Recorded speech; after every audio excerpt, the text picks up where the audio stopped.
Well, howdy there, Internet people. It's Bo again. So, today we are going to talk about the Democratic Party's tactics and strategy. Because after that video where I mentioned what they may have done in Maryland to help elevate a less than electable candidate on the Republican side, a lot of people asked if I thought that was a good idea. It's a tactic. It's not a strategy. It's something that can be used at times, but not always. Do I think it was a good idea in that situation? I mean, probably. Hogan's candidate, I mean, that would have been a tough fight. A moderate in Maryland versus a far-right, quote, Q whack job.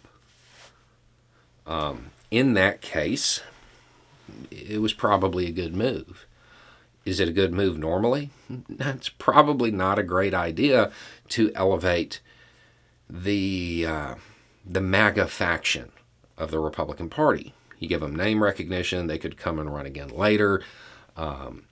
It promotes the idea that that is how you win primaries. There's downsides to it. It's a tactic. It's not an overall strategy. And that's actually the Democratic Party's problem. They don't have a long-term strategy. Not really. The Democratic Party tends to focus one election ahead, at most two. They don't think 3 or 4 presidential elections into the future. A good example of this, over on the other channel, The Roads with Bo, I talked to Nikki Fried, who is running to be governor in Florida. And in that conversation, we talked about what happens if DeSantis loses his reelection bid.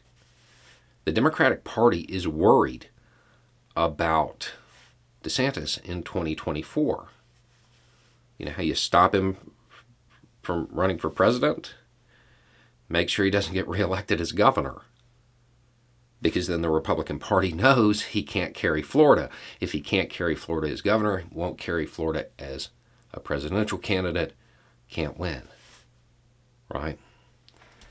Whoever wins the Democratic primary in Florida should be showered with cash. Tons. Even if they end up losing, it eats into DeSantis's war chest. Because he has stacked away some serious cash. That should be a goal. The Democratic Party should already have plans for this, to do this. And I doubt that they do. And this is a good example of why what they did in Maryland is a good tactic and not a strategy. If you were to apply that to what's going on here, right? You have DeSantis and Trump facing off. The reality is, if you're being objective, DeSantis is smarter. He's more polished. Objectively, a better leader. Okay? Now, I'm not talking about my personal views. I think he's leading in the wrong direction. But if you compare him to Trump, the takeaway is that DeSantis is the stronger candidate. Do you elevate Trump? That wouldn't make sense. That move is a tactic. It's not a strategy. It's not something they can apply across the board. So they need to start thinking in a longer time frame.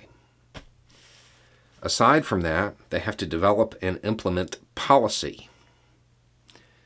This is hard. The Democratic Party is a coalition. It's not a bunch of people who want the status quo like the Republican Party. The Democratic Party is full of a bunch of people who are progressive to some degree.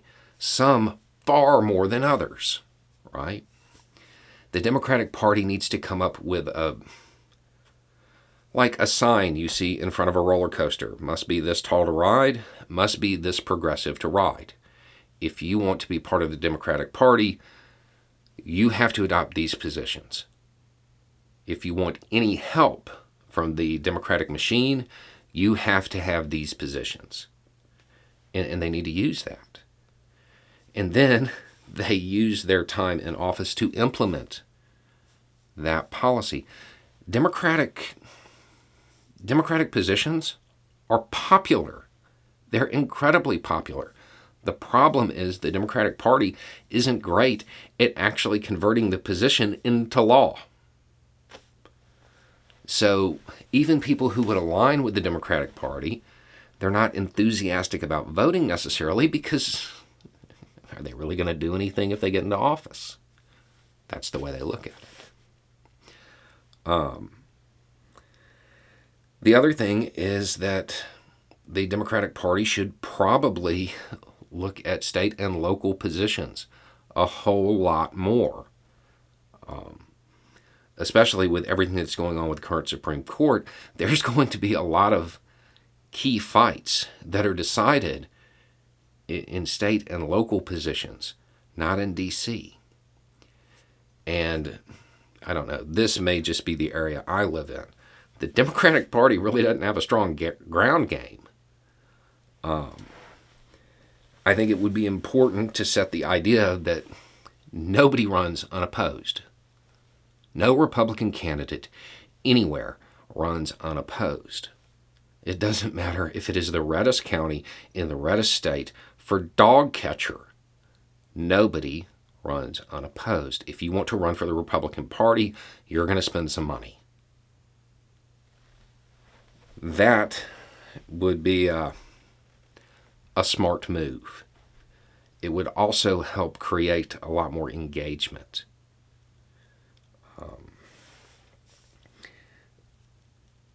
The last thing that I think the Democratic Party is kind of missing out on, they don't have consistent messaging because they don't have consistent policy, right? But beyond that, they don't have people to carry it forward. They don't have cheerleaders. They don't have people who are running their podcasts, pushing the Democratic Party platform. In fact, some of the people who speak highly of the Democratic Party aren't even Democrats, but they're trying to explain what's going on. The Democratic Party doesn't have the equivalent of Fox News, of the podcast community, to help carry those progressive ideas out there, because there isn't consistent policy. There can't be consistent messaging. Those are the things that the Democratic Party needs to work on. That's as far as strategy. This is what they need. The hardball tactics that they're starting to use, good, but without a consistent strategy to back it up, it's not sustainable. And the big part of this is taking those popular ideas and converting them into successes when it comes to legislation. And make sure that your platform, the platform that's developed, make sure that it's expansive. There's a bunch of things. Don't just make it a few big ticket items, because if you end up in a situation where you can't get those big ticket items passed, well, you're out of luck. You're done. Your candidate looks like a failure. However, if there's a bunch of things, I'm going to do these 185 things, and 100 of them are simple things, the messaging can be, we succeeded at these 100 items, not we failed at these 6.